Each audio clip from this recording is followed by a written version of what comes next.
नाज़रीन कराम, हेरा बासित प्यारे बच्चों, शेख चिल्ली का नाम तो आपने यकीनन सुना होगा और इसकी कहानियाँ पढ़कर लुत्फ़अंदोज़ भी हुए होंगे।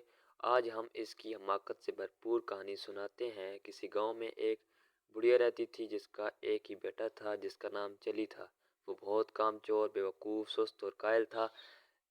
इसे बस एक ही काम आता था, शेखी बिगाड़ने का। जहाँ चंद लोगों को इकट्ठे बैठे देखता, उनके करीब जाकर खुद भी बैठ जाता और इन्हें गुफ्तगू का मौका दिए बगैर अपने झूठे सच्चे कारनामे बयान करने लगता। गांव के लोग उसकी उस आदत से बहुत तंग थे और उसका नाम ही शेख चिल्ली रख दिया था। वो अपने नाम की तरह बड़े बड़े ख्याली मंसूबे बनाता लेकिन किसी पर अमल नहीं करता। एक दिन उसके ख्याली पुलाव पकाने की आदत से जुड़कर एक शख्स ने उससे कहा, शेख साहब, आप इतने बड़े मंसूबे क्यों बनाते हैं? आपने एक हफ्ते बाद इस दुनिया से कूच कर जाना है, अपनी मौत का ख्याल करने जारी है।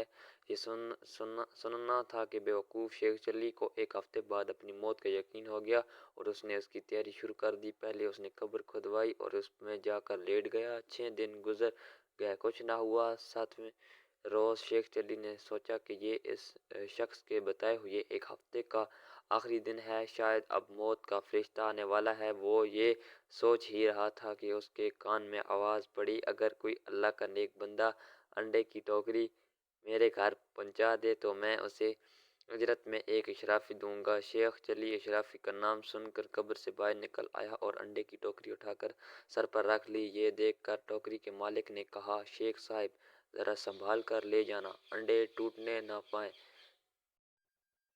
वरना एक को दमड़ी भी नहीं दूंगा, उल्टा हर जाना ले लूंगा। शेख चिल्ली बड़े गरूर से बोला, मियाँ साहब, मैं शेख चिल्ली हूँ, कोई छोटा मोटा शख्स नहीं हूँ, पूरा गांव मुझे जानता है। ये कहकर वो अंडे की टोकरी लेकर चल पड़ा। ख्याली पुलाव पकाने की तो आदत थी ही, सर पर अंडों की टोकरी रख कर रास्ता चलते हुए उसकी ज़हनी रो हो गई और लगा, ख्याली पुलाव पकाने, अंडे पहुंचाने की मजदूरी मुझे एक अशरफी मिलेगी, बड़ी रकम है, इसमें मुर्गी खरीदूंगा, वो अंडे देगी, अंडे बेचकर बकरी लूंगा जो बच्चे देगी, बकरी के बच्चे बेचकर गाय लूंगा, गाय दूध देगी, मेरे बच्चे दूध पियेंगे तो मैं उनसे कहूँगा, ये लो दूध। इतना कहते हुए उसने टोकरा पकड़े, दोनों हाथ हटा लिए जिसकी वजह से वो ज़मीन पर गिर पड़ा और सारे अंडे टूट गए। अंडे के मालिक ने जब ये मंजर देखा, वो